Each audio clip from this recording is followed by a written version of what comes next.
¿cómo hago que de pronto la gente gane más con esto? Es un poco la intención de todo esto. Estos son, más allá del discurso de minería sí, minería no, pues depende. Primero, se puede hacer minería, o sea, si no tienes el recurso, no vas a tener un conflicto. Entonces, el cemento, imagínate tú traértelo desde Bogotá, que eso es lo que te cuesta 15 horas y este, digamos, por acá, de acá abajo es en el Chocó. Entonces, eso doradito que ves es oro, y las épocas de cambio siempre le caen bien a las ciencias.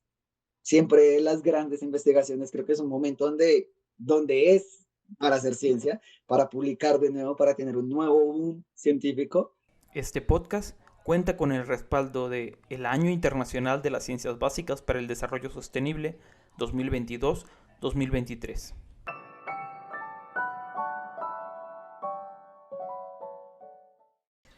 Pues les damos la bienvenida a este nuevo capítulo, pues a todos aquellos que siguen por aquí de alguna manera en busca de la ciencia. El día de hoy tenemos un gran invitado, tenemos a Denis Carlos Felipe Oiulo de la Universidad de Colombia. Buenos días, hermano, ¿cómo estás? No sé realmente cómo va todo, qué tal te amanecen. Hey, sí, bastante temprano por acá. Entiendo que por allá son, ¿qué? Las 8 de la mañana, ¿no? 8. 8 de la Acá mañana. ya se empieza a despertar, aunque acá en Colombia no es como que seamos fan de madrugar un sábado o un domingo, no encuentras muchas cosas, pero ya acá Ya. ya es bien tempranito, bien amanecido. Bueno, pues el propósito de que esté por aquí con nosotros mi estimado Denis es que pues nos comparta un poquito, ¿no? De que nos compartas un poquito de lo que haces que me parece bastante interesante. Entonces, pues platícale un poquito a las personas que están por acá que pues a qué te dedicas, qué haces, qué estás haciendo ahí en la Universidad Nacional de Colombia. Estás en Bogotá, ¿cierto? Sí, sí, yo estoy acá en Bogotá, en la capital acá de Colombia. Yo trabajo hacia el lado de la geología, de mineralogía, pues justamente con Ricardo nos encontramos en temas de cristalografía. En mi caso es mi enfoque hacia la mineralogía y hacia los yacimientos minerales. El grupo en el que estoy, todo eso es hacia ese tema. Y te va a seguir pantalla. Entonces, pues el grupo es un grupo de investigación, ya llevamos alrededor de 15 años, es un grupo de investigación en geología económica y mineralogía aplicada. El grupo, digamos que abarca varios temas y nos hemos ido de la mineralogía y de los yacimientos minerales, tanto desde la explotación, la exploración de los minerales, cómo funciona, hasta los impactos que esto pueda tener ambientales, sociales, bueno, digamos que es bastante compleja toda esta cadena. Entonces, pues acá en el país, digamos que está Colciencias, está todo esto, pues es un grupo reconocido ya desde el 2009 oficialmente. Entonces, igual se venía trabajando como desde años antes, eso pues inclusive es mucho tiempo antes de que yo ingresara. Este que está acá es el profesor Tomás. Entonces, justamente, digamos, por ejemplo, ahí es arte rupestre, lo que son esas paredes, después tengo otras fotos, son arte rupestre en Chiribiquete, en una zona muy de adentro de la selva, entonces con equipos de fluorescencia, rayos X, descripción mineral, tratamos de identificar. Pues digamos que los pigmentos muchas veces son minerales, entonces pues al fin y al cabo nosotros podemos entender, bueno, ese mineral existe cerca, está lejos. Entonces, pues tenemos como muchas líneas de investigación, arquemetría, caracterización de materiales, difracción, estratigrafía, geología estructural. Digamos que los yacimientos minerales son muy transversales porque puede ser un yacimiento de cobre, tendrá un efecto ambiental, puede ser un yacimiento de níquel y Colombia es un país muy diverso. Entonces, digamos que Colombia es un país que no tenemos un gran depósito. Entonces, digamos, claro, no podemos competir contra las cementeras mexicanas que tienen grandes extensiones, no podemos competir contra Brasil en hierro, no, pero tenemos cementeras, entonces, digamos, no importamos, alcanzamos a exportar, tenemos nuestras celúrgicas, entonces tenemos de todo un poquito. Entonces, eso también a veces hace que, bueno, tenemos que trabajar en un montón de cosas. Entonces, digamos que hemos trabajado como en muchos análisis, y más que todo últimamente en minerales críticos, minerales radioactivos, digamos que ya tenemos como experiencia en eso. Entonces, los equipos que tenemos, pues digamos que contamos con el equipo de difracción, que es nuestro equipo más robusto, y ya otros análisis complementarios, pues como lo de la fluorescencia de rayos X, digamos, hay una pistolita de fluorescencia que es bastante útil llevarla a campo. Un dron, digamos que este no es tan, es relativamente nuevo y pues por el tema de la pandemia no lo usamos mucho, pero es muy útil, digamos, a nivel de geología, ¿no? O sea, tú necesitas un afloramiento, estás en medio de la nada, tienes un risco, pues no te puedes escalar todos 3 metros. Entonces, digamos que un dron funciona mucho como en esas áreas. Entonces, pues esto es casi que parte de los resultados, digamos que algunos trabajos con el Servicio Geológico, que es pues, la entidad encargada del país de hacer como la geología, dónde se encuentra, y que al fin y al cabo es el insumo base del ordenamiento territorial, de la minería, de todo, porque, digamos, más allá del discurso de minería sí, minería no, pues depende. Primero, se puede hacer minería, o sea, si no tienes el recurso, no vas a tener un conflicto. Sí, o sea, si en los lugares donde no hay minería, donde no hay recursos, no es un conflicto ni social, ni armado, ni nada, porque no hay nada que pelearse. Entonces, aunque suene, digamos, muy fuerte y todo eso, pues son realidades que uno Sí, tiene que aportar. Entonces, digamos que ese es un punto de vista del profe muy pragmático. Es como, bueno, no es la ciencia por la ciencia, es la ciencia para alguien, para una sí. sociedad que se surte de eso, ¿no? Eh, Esta es una de las imágenes de Chiribiqueta. Entonces, son uno de los pictogramas como más antiguos también que tenemos acá en Colombia. Son varias tandas y oleadas de humanos, o sea, porque inclusive algunas tienen muchos milenios anteriores a otras y eso. Wow. Estos, entonces, esos son murales completos. El acuerdo de paz y, digamos, la cercanía con universidades fue lo que nos permitió descubrirlas. Muchas de estas no estaban registradas. El grupo de investigación descubrimos algunas porque al interactuar con la comunidad, pues pudimos ingresar, porque cerca de esta zona habían antiguos pasos de las FARC, de todo eso. Entonces, en los 60, en los 40, y además de que esto es súper lejano. O sea, digamos que Brasil al menos tiene carreteras, digamos, en la Amazonía y todo eso. Podemos discutir la deforestación de Brasil, pero aún así es una selva conectada. En Sí, Colombia, pues esto, digamos que es bastante lejano y pues tienen deterioros. Entonces es muy importante cuidarlas, protegerlas, todo eso, y sin dañarlas, sin, digamos, entonces hay todo un juego acá, es una de las cosas más bonitas y es súper impactante. Es como que mis fondos de pantalla y todo son de esto porque son muy llamativos. sí, O sea, sí. Se realmente ven bastante este caso, llamativas. Oye, ¿y este caso cuánto? Dices que está algo lejos. O sea, trata de compartirnos qué tan lejos. O sea, ¿cómo llegan a ellos? ¿De qué forma? a llegar acá, esto es en San José del Guaviare, entonces es un municipio bastante alejado. Siempre he quedado como unas 12 horas de la capital, si te va muy bien, unas 16 horas más o menos. Siempre hay bastante trocha. Llegas a la capital, ahí te bajas, tienes que coger ya como un campero. Creo que si son, no estoy mal, como unas 2 a 4 horas en campero, ingresas un poco en la selva. Obviamente con la comunidad, allá solo la comunidad tiene permiso y autoridad como para hacer esos ingresos. Eh, Sea lo que sea turismo, sea ciencia, sea todo, digamos que hay una gobernabilidad. Eh, y acá digamos que ya son caminatas de varias horas. Voy a mirar si de pronto, aprovechando, así, muestro un poco leer. Entonces, claro, Colombia tiene, digamos que dos partes, bueno, tres. Eh, Tenemos una costa, o sea, Colombia es un país de inmensas playas, tenemos todo un borde del mar Caribe gigante. eh,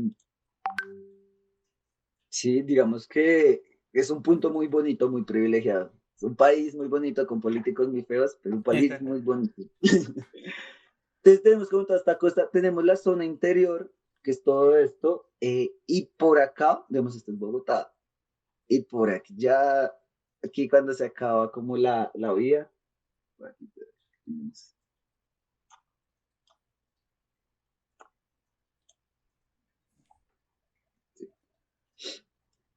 por acá en San José del Guaviare, y esto es la Lindosa, que es esta zona de acá. O sea, ¿Qué no, es? casi no hay nada de carreteras hacia allá. Más que ese No, pedacito que se ve no, ahí. o sea, tú llegas hasta acá coges acá hay unas carreteras, en verano coges campero, en invierno te toca coger algunas partes chalupa, o sea, te toca coger bongo, porque no, o sea, todo esto se llena. Y esto pues siempre queda, o sea, este es el municipio que igual es súper chiquito, o sea, relativamente, no es como que tenga, es más veredal, y pues siempre son 5 o 6 horas en medio, pues de una selva relativamente espesa. Y por allá es donde están pues estas bellezas. E Wow. inclusive son como unos tapuis, entonces quedan, sobresalen 50, 100 metros sobre la selva, entonces tú ves como toda la selva. Wow. Bastante, bastante bonito. Entonces, este es uno de los sitios, ¿no? Este es otro de los sitios que queda, es en el Valle del Cauca. Sí, este es un videito. Estas acá lo que son hipogeos y estas son de la época pre-inca. Entonces, esto realmente estamos hablando, es como comunidades muy, muy, muy antiguas. Igual, poco se sabe, ¿no? Todo esto que ha pasado acá en Latinoamérica, que claro, tenemos una historia de los indígenas, de la conquista, cómo llegaron, lo sabemos muy bien que pasó 500 años, Sí. pero ¿qué pasó antes? Hay un vacío, ¿no? Hicimos una gran civilización, hubieron conflictos, ¿no? O sea, si tú miras la historia china, por ejemplo, pues hay momentos de conflictos o de gran unidad, acá no sabemos interactuar. Entonces, digamos, toda esta zona está llena de hipogeos, de épocas, de todo eso. Entonces, digamos, muchas veces en geología nos llaman a cómo cuidarlas. Entonces, claro, caracterizamos el material, de qué está hecho. Todo esto son tallados en la roca, digamos, esta que tiene hueco, digamos que se cayó la tapa. Pero entonces, todo esto son tumbas que ellos iban tallando en la roca volcánica, digamos, y esto queda ya mucho más, aparte no acá, sino por acá ya como hacia el lado de Cauca, toda esta zona de Popayán, toda esta zona del Puracé, del volcán Puracé, y está muy relacionado con Ecuador, con todo eso, entonces en esa parte nos parecemos muchísimo, digamos, a Ecuador, entonces tratamos como de compartir experiencias. Eh, bueno, otra de las zonas, entonces estos son los llanos orientales, entonces esta zona ya es toda digamos, esta región un poco más, por la proyección geográfica se ve muy pequeño. Estamos en el Ecuador. Pero si tú llevas, por ejemplo, Colombia hasta, digamos, la latitud de México, no es tan grande como México, pero si no estoy mal es como un 60%, 70%. Entonces, y poca densidad. Nosotros somos solo 40 millones, México son muchos más. Entonces, eso hace que hayan vastas zonas donde no hay densidad poblacional. Lo que tenemos, pues, son como unas selvas gigantes. Esto es parte también de lo que hacemos, geología también como geoturista. Entonces, claro, estos paisajes son muy bonitos. Sí. Entonces queremos como, bueno, buscar un incentivo, como son lugares donde, o sea, el turismo científico, casi que tú lo que recojas es una especie nueva. O sea, allá la diversidad es tan alta y todo eso, que muchas cosas son muy diferentes. Hasta el mismo lulo, el maracuyá, las frutas que comemos nosotros, que por si Colombia es un país diverso en frutas, allá son más frutas, entonces uno conoce más frutas. Yo a cada sitio que he llegado conozco 2, 3 frutas nuevas de la región que se dan como, no, acá se crece en la selva tantas especies de esto, comemos y tal. La minería de hecho, pues esto es un material de arena. Entonces mira que es bastante curioso porque en un país tan diverso empiezan a haber líos. Claro, tenemos acerías, tenemos cemento, pero en las zonas de río no tenemos eso. Entonces, a ellos usan material de río, pero el problema es que estos ríos, la arena es muy redondita y no se pega. Entonces, la cohesión en un cemento, eso es súper importante. Entonces, las casas acá se desboronan, entonces suele No. ser súper costoso. Entonces, el cemento, imagínate tú traértelo desde Bogotá, que eso es lo que te cuesta 15 horas y entonces empieza a haber toda una logística en un país que tiene también pues unos conflictos sociales, ¿no? Entonces, acá digamos que no hay el conflicto social entre etnias, digamos en el sentido como no, que yo te voy a sacar, yo te voy a echar o te demás, pero si hay desconfianza, sí, digamos que igual son pueblos mineros y demás, entonces no es como que cualquiera entre, que igual tú para qué vas, sí, indiferente todo, o sea, claro, uno entiende al turista, uno entiende lo esto, pero que una persona de un momento a otro llegue, entonces como que eso es, hay una resiliencia y un estado que no invierte en infraestructura, tristemente. Entonces, Acá la comunicación es en avión, entonces imagínate construir una casa a punta de viajes de avión. No, pues. No, pues no. Entonces digamos que el grupo que hace, bueno, hagamos un inventario. ¿Qué cosas de construcción usted tiene cerca de su casa? ¿Qué cosas hay cerca de la comunidad? ¿Qué cosas le puede servir? Son formas, digamos, de hacer un apoyo. Hemos trabajado con comunidades indígenas, con la Armada, con los parques naturales. Digamos que a veces es un poco polémico porque, digamos, esto es un país de un conflicto armado internacional conocido. Entonces te dicen como, no, es que de pronto tú trabajas con guerrilleros, con paramilitares, con todo eso, y se hace ver muy fuerte. Pero pues también yo es como, claro, porque es la señora que me da el desayuno, porque es la persona que me lleva en la lancha. Entonces muchas veces vemos los conflictos armados desde la esfera de la ciudad, claro que conflictivo, la política y todo eso, pero desde el territorio se vive como hay zonas donde tú no puedes ser otra cosa. Sí, entonces hace 20, 30 años sin estado en un conflicto, hay zonas de estas que tienen un conflicto, digamos, en la parte de Venezuela y Brasil. Entonces, ya de por sí son países que han tenido momentos donde la estabilidad política, digamos, hace olvidar las zonas periféricas y estás en la zona periférica de tres países, en el medio de la selva. Entonces, claro, acá no es ni Venezuela, ni Colombia, ni Brasil, porque inclusive las comunidades acá viven entre un país y otro. Para ellos no existe esa frontera política, Sí. porque ellos son puinave, ellos son curripacos y ellos han vivido de un lado y de otro, entonces tienen familia venezolana como colombiana históricamente. Entonces, inclusive por eso Colombia y Venezuela nunca han tenido un conflicto bélico, porque es como, claro, hay conflictos, muchísimos, el racismo, la xenofobia, tristemente últimamente, pero aún así hay toda una historia compartida. Entonces, claro, tú lo ves acá realmente y tú también entiendes el territorio. Entonces, claro, la minería es ilegal, el uso de mercurio está mal, todo eso, pero pues esas son reglas que se imponen en los últimos 20, 30 años por un grupo de hombres blancos criollos en la ciudad que dictaminan que hay que proteger la selva y todo eso. Pero la pregunta es por qué ellos no pueden contaminar la selva de modo de construir una ciudad como es Bogotá. Sí, claro, porque es que Bogotá es un impacto ambiental gigante, Sí. mucho más que la minería, si lo comparamos en emisiones en todo. Entonces, digamos que empieza a haber un desequilibrio. Entonces, digamos que la universidad lo que busca hacer es un papel mediador, es decir, si nadie va a hablar con ellos, porque el ejército no va a hablar con grupos de que el gobernador no va a hablar con Pepito, con no sé qué, pues nosotros decimos, venga, al menos no hagan las cosas mal. Claro, de pronto no es el modo, no es para quien las finanzas, pero entonces si van a explotar oro, no dañemos el ambiente, hagámoslo bien. Digamos que es como una educación a todos, no importa si eres campesino, si estás de un grupo, si no estás de otro. Igual que de pronto un poco con el tema de la paz, ¿no? O sea, claro, hay unos conflictos políticos, pero hay unos límites que debemos poner, ¿no?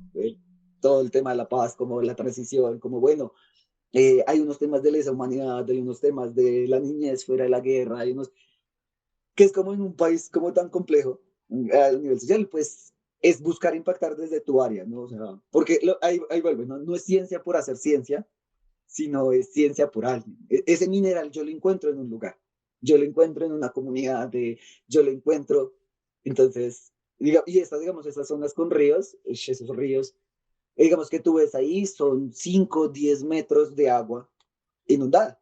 Y de un lado a otro al río puede haber 1, 2, 3 kilómetros, unos caudales gigantes de agua. Eh, a ver, esas son otras zonas, por ejemplo, del Bichá, que son eh, sabanas gigantes.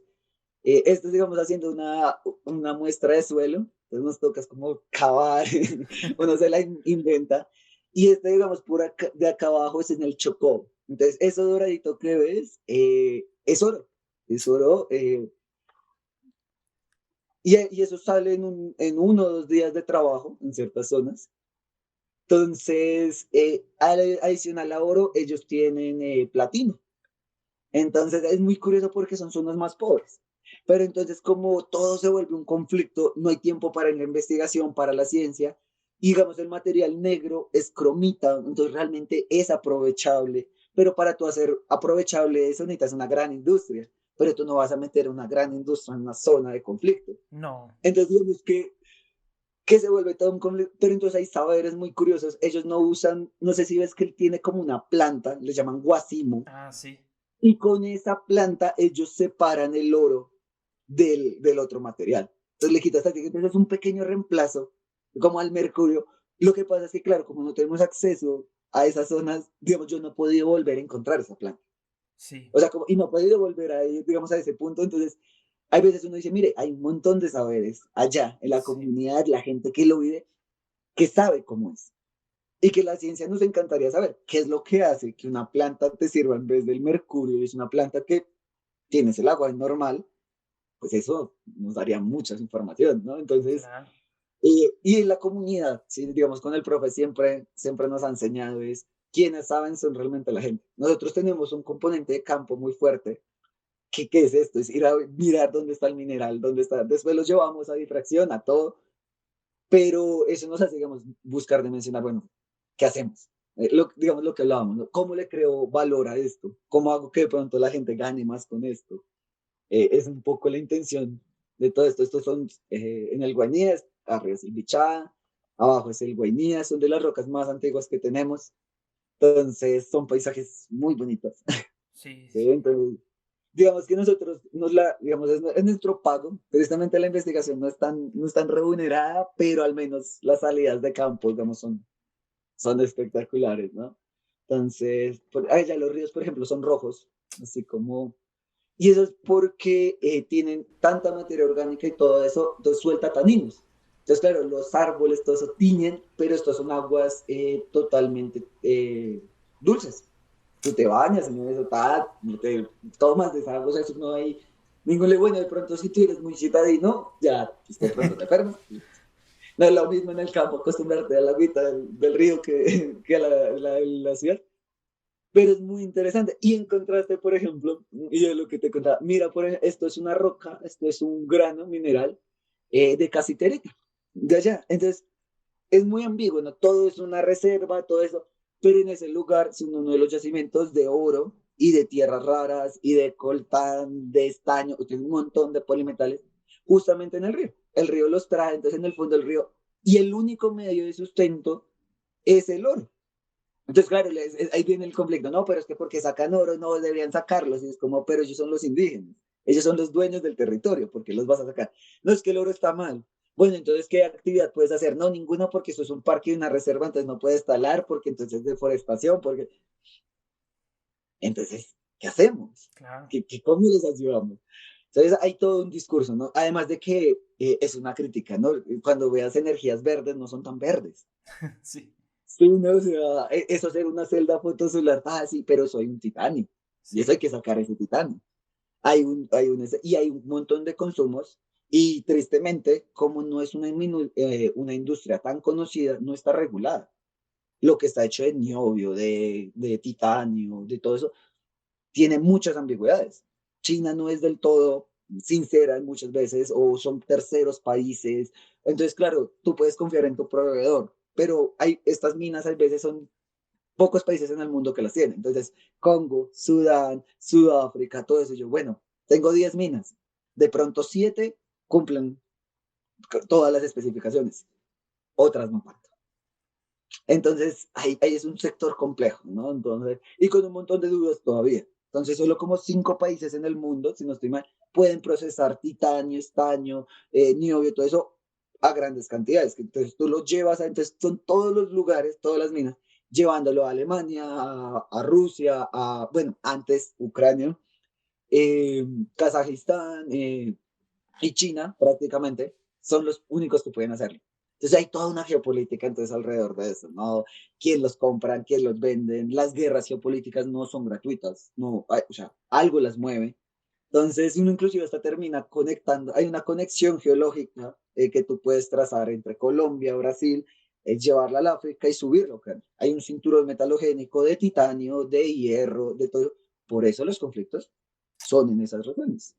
Por eso el conflicto en Medio Oriente es de petróleo, de carbón. sí, En los países, lo vuelvo y juega, ¿no? Lo mismo que tú ves en un municipio, el municipio que no tiene recursos, que no tiene minería, es un municipio relativamente pobre, pero sin conflictos.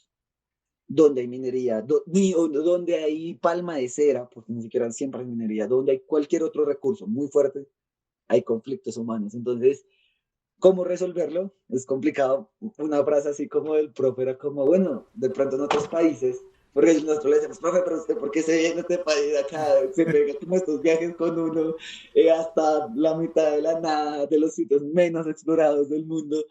Me decía como, sí, pero es que es chévere. Es decir, en otros lugares, claro, hay problemas, pero tú tienes como la metodología de cómo hacerle.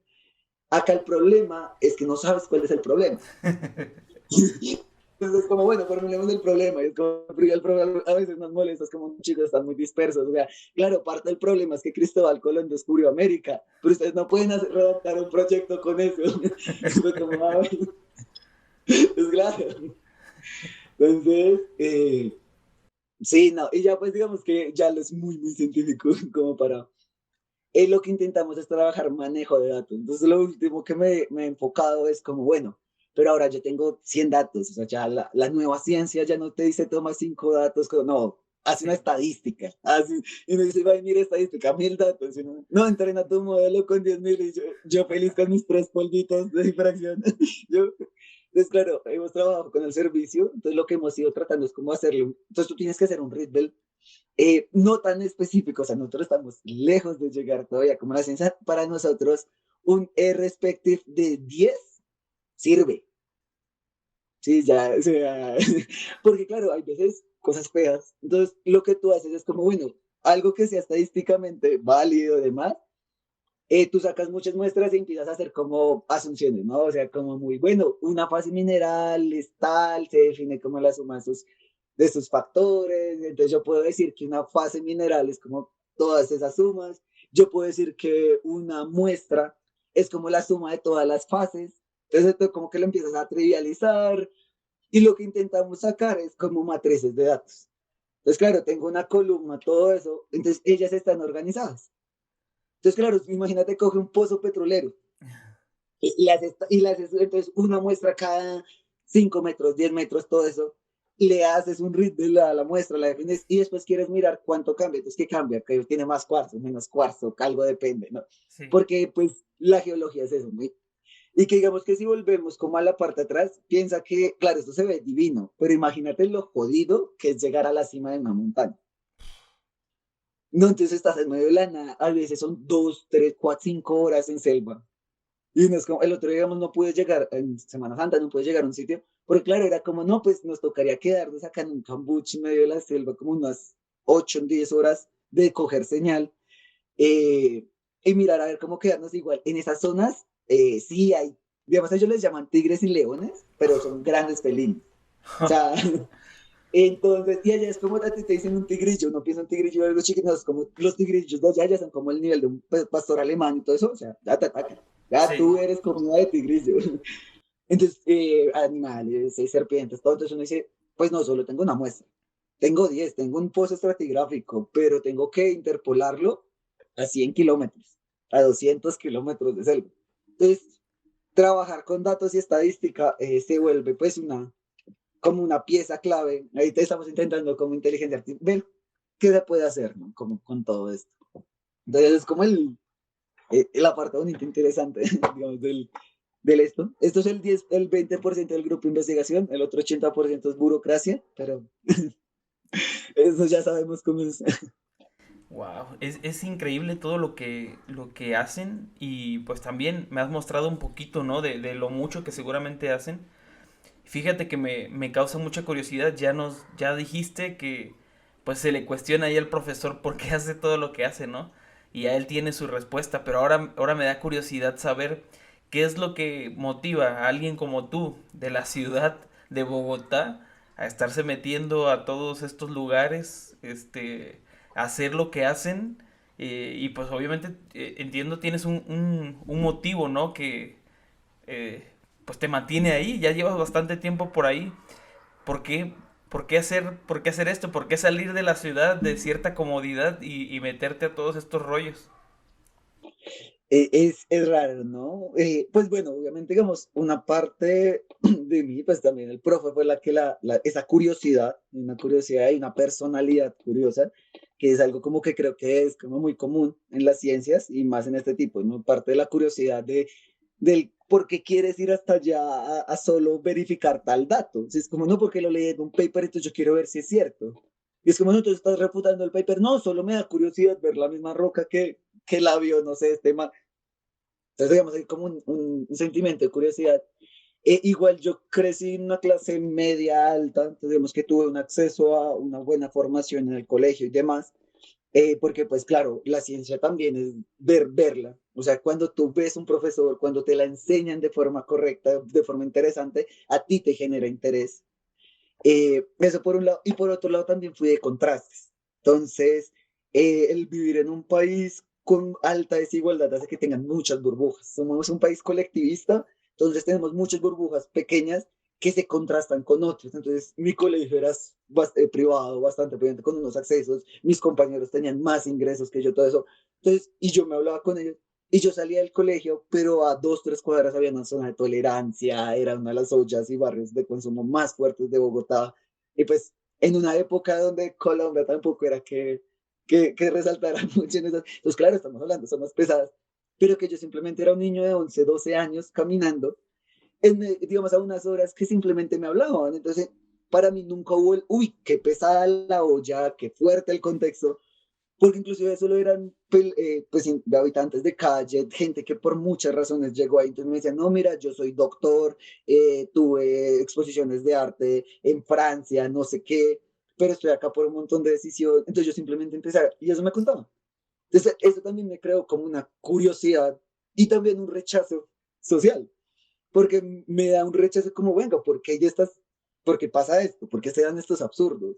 Entonces, claro, mis abuelos son del campo también, entonces no soy tan citadino, entonces yo los fines de semana visitaba a mis abuelos y otros contrastes, otras formas de pensar, entonces en un país tan diverso, entonces quiere ser muy hegemónico, entonces acá la política es muy conservador liberal, solo hay dos partidos, no te salgas guerrillero, paramilitar, no te salgas de esa doble, y cuando es un país tan diverso, pues estás como en ese contraste, como, ¿por qué esto? O sea, si realmente somos más diversos, ¿por qué? Entonces, yo creo que es un poco ese por qué, ese cuestionamiento a esa sociedad donde crecí, donde nací, por qué estas cosas.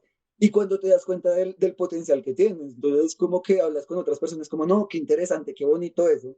Entonces, hace poco, por ejemplo, estábamos con una amiga, ella trabaja en el tema de esmeraldas, en la certificación y todo eso, y hablamos, acá no nos interesa, acá no nos gusta tanto. ¿Por qué? Porque las tenemos, porque tenemos un país tan lleno de verde.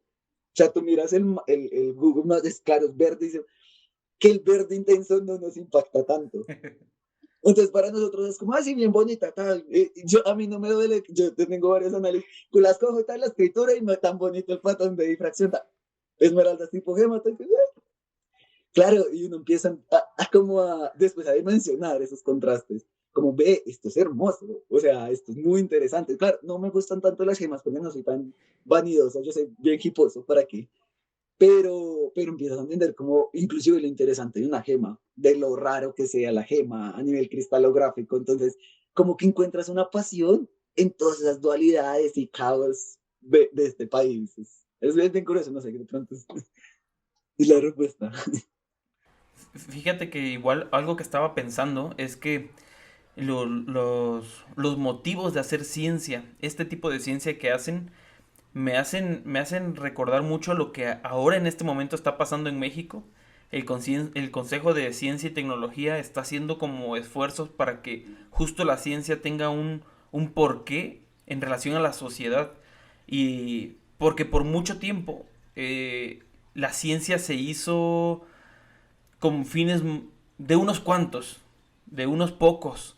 Y creo que eso le trajo mucho problema a la ciencia, al menos acá en México. Platicaba de hecho en el capítulo pasado con el doctor Javier Martínez y él ya justo está por jubilarse, lleva muchos años en la ciencia y él dice que pudo darse cuenta cómo la ciencia de a poco se fue separando de los problemas reales que están a nuestro alrededor, ¿no? A veces él mencionaba el problema de la ciencia que se encuentra en que pues nos fuimos aislando y no existió o no ha existido durante mucho tiempo, al menos en México, ese vínculo entre la sociedad y los problemas sociales y los laboratorios. Alguien en su laboratorio está desarrollando ciencia para algo y ya logró algo y ahí se quedó. Ahora eso me hace pensar un poco en lo que mencionabas de la motivación también de tu grupo y del profesor. Y, y mi duda sería, esto que ustedes están haciendo y este propósito que tienen bien claro con respecto a la problemática social, ¿es algo que sucede en todos los niveles de la ciencia? ¿Es algo motivado por el Consejo de Ciencia o a nivel gubernamental? O es algo exclusivo de ustedes?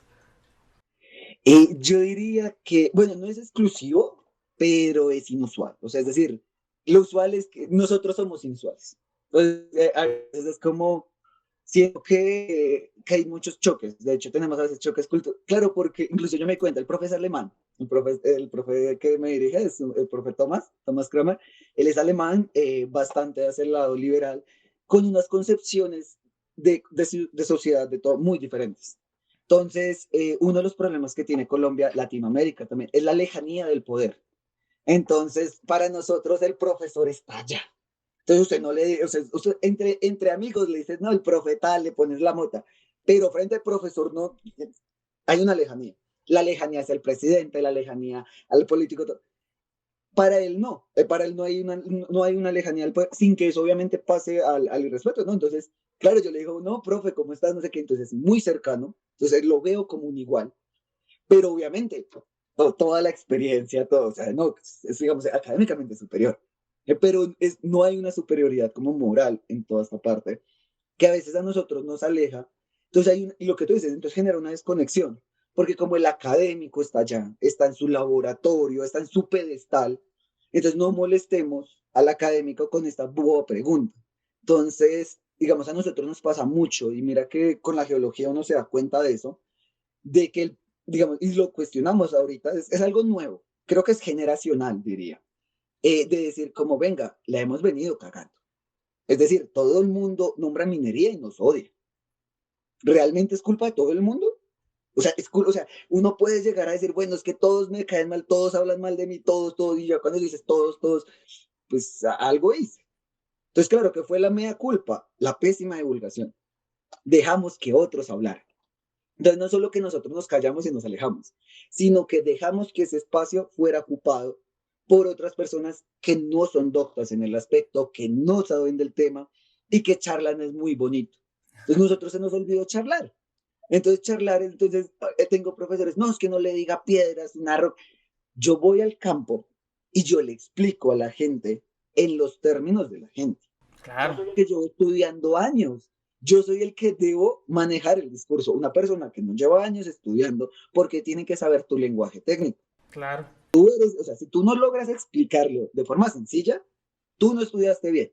Entonces ve, y digamos con los capítulos estudiantiles, con los chiquitos y todo eso, ellos tienen un proyecto, y es algo muy de la generación nueva, y los profes nuevos, que se llama pedagogía en los colegios, pedagogía de las ciencias. Y es ir a un colegio, haces una tarde, le hablas con el rector, con él, no sé qué, es como, no, regálame una tarde, hablamos con los chicos de décimo, de once y les explicamos qué es llevar la universidad a los colegios. Y eso motiva, y eso como que empiezas a entender, claro, eso hace que los chicos empiecen a entender que su ciencia es por algo. Sí, pero no es siempre una política gubernamental. Igual hay que ser realistas, la ciencia incomoda. Entonces, hay un vaivén, ¿no? Entonces, ahorita estamos en un momento de conflictos geopolíticos, todo eso, la ciencia es un boom. Entonces, vamos a ver financiación, todo eso. Claro, la Segunda Guerra, tristemente, también trajo muchas investigaciones, todo eso. Pero entonces también otras investigaciones incomodan. Entonces, me gusta esta ciencia, pero entonces tú ya empiezas a hablar del impacto ambiental que genera la explotación de hidrógeno blanco, de hidrógeno verde en las comunidades, eso ya no gusta.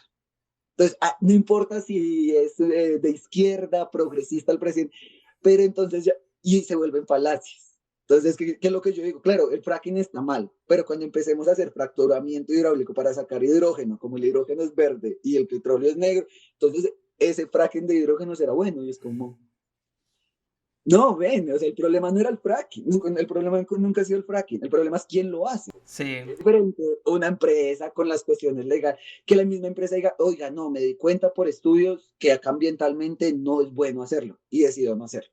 Pero eso no pasa. no. Pero entonces por el otro lado, el Estado no investiga, no judicializa, no. Ese es el problema, es un problema político y social, no minero. Entonces, como, bueno, empiezas ahí, en ese juego, y uno acá, digamos que uno termina muy metido en eso. Pero tristemente, mucha política, y nosotros veníamos de un oscurantismo, por así decirlo, pero ahorita es muy chistoso, ¿no? Pasamos de ser los ambientalistas del gobierno, estos mamertos de la universidad, no dejan hacer proyectos mineros. Ahora somos los extractivistas, es como esta gente no quiere, como quiere hacer un hueco en bosques, en páramo. Y no es como, pero es que el país es 90% parque. ¿Yo qué hago? Entonces, claro, hay un contraste en que es algo inusual, pero siento que también hay un cambio generacional.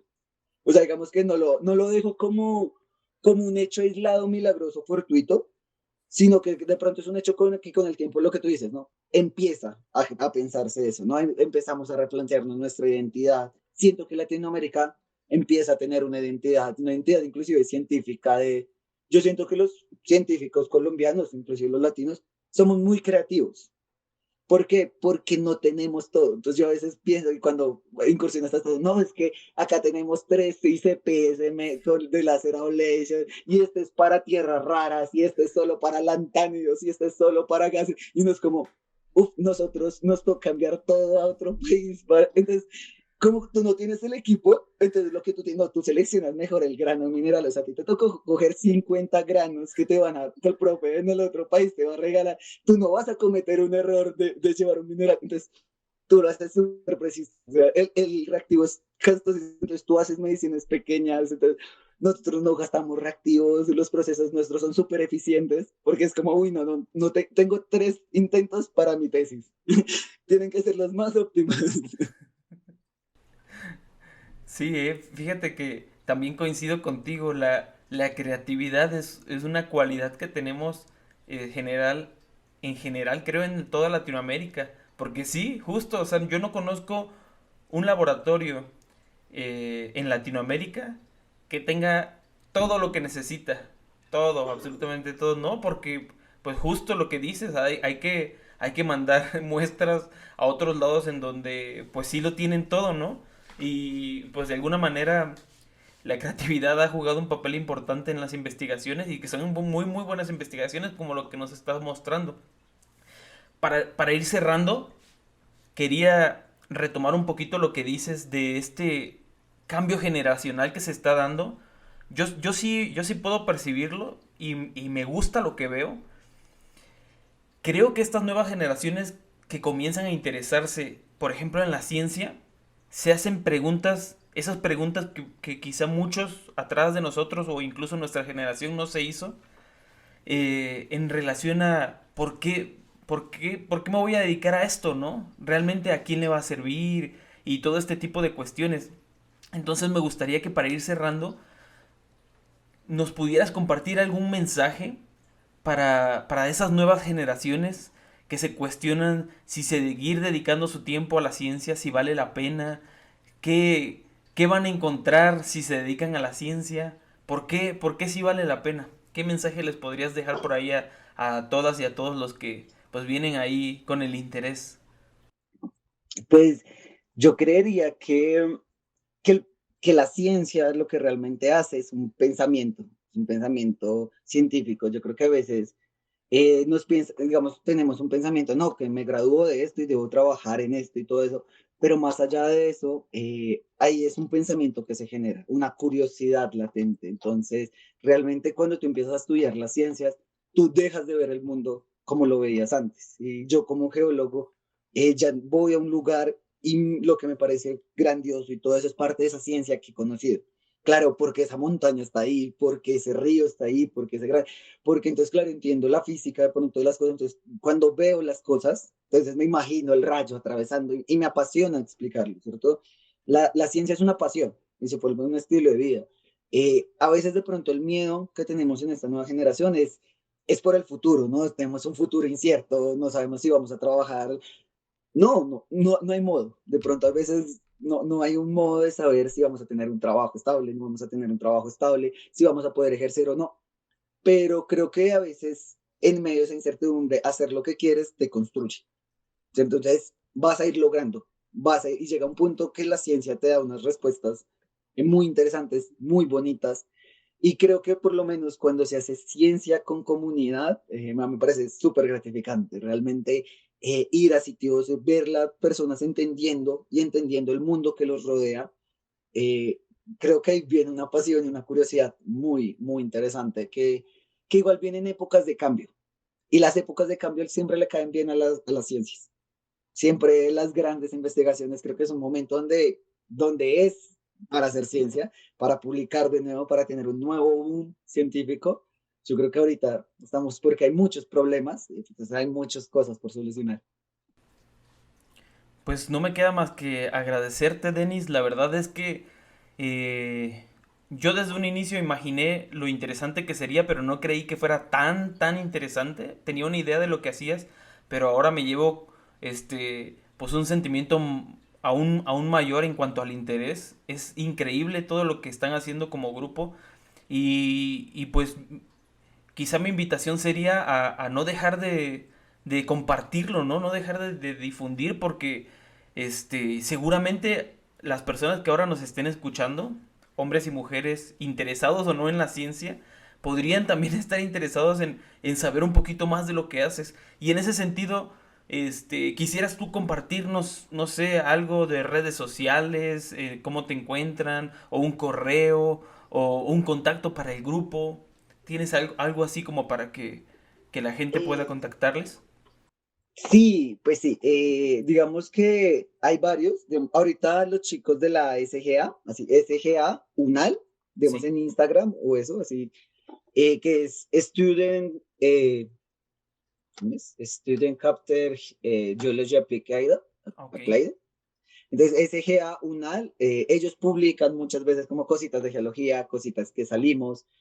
Eh, el grupo como tal de GEGEMA, tenemos el correo de la universidad que es GG, o sea, GE, raya al piso, FCBOG, arroba unal.edu.co. El profe siempre está pendiente, yo también estoy, digamos, como bastante pendiente en ese aspecto. Cualquier tema, cualquier proyecto, o sea, nosotros somos súper abiertos en eso, inclusive ahorita parte, digamos, como la política, lo que queremos hacer en este año es como afianzar un poco mejor las alianzas internacionales, eso, porque a veces uno sabe cosas, entonces, lo que hablábamos, ¿no? De pronto tú sabes de estaño, entonces, yo sé de dónde lo sacan, pero no sé para qué lo usan, ni Sí. cuánto vale usarlo, o sea, ni idea, yo nunca he ido a la tienda a comprar titanio, pero de pronto alguien sí lo ha hecho. Entonces estamos como eso, entonces súper bienvenidos, esto. La universidad, pues lo mismo, no tratamos de los análisis, colaborarnos todo lo que podamos. Somos fanáticos del open data, de los recursos abiertos, de compartir el código, o sea, es como, yo sé que hay muchas cosas que no puedo hacer. Lo mejor es lo publico y creo que eso fue siento que fue una política que aprendí en los cursos de cristalografía y eso. Es como, tú no llegas con un póster resuelto. Tú llegas con un póster, un montón de dudas, con un montón de gente que sabe el tema y de pronto te resuelve algunas. Es como, ya, por fin, ya sé cómo esta estructura. Entonces, encantado de recibir Excelente. cualquier cosa. Pues ahí está la invitación abierta para todas y todos quienes quieran colaborar. Yo sé, porque conozco a Denis, que les van a recibir de buena manera y les van a contestar. De todos modos, en la descripción del video de YouTube y quizá en la descripción del el audio en Spotify, pues se colocará por ahí estos medios de contacto. Entonces, pues bueno, gracias de verdad, mi estimado Denis. Ojalá nos podamos ver pronto. Ya ha pasado bastante tiempo desde la última vez que te vi Sí, y yo creo que ya hace falta, ¿no? Esperemos que así sea, sí, ya sea en algún ya. otro congreso, Un no sé. viajecito yo allá o tú acá, pero hay que volver a. Sí, sí, hay que hacer algo al respecto. Pues gracias, mi estimado Denis. Nos despedimos aquí de la gente. Gracias también a todos por habernos acompañado. Este fue un capítulo más del podcast de ciencia. Gracias a todos. Nos vemos.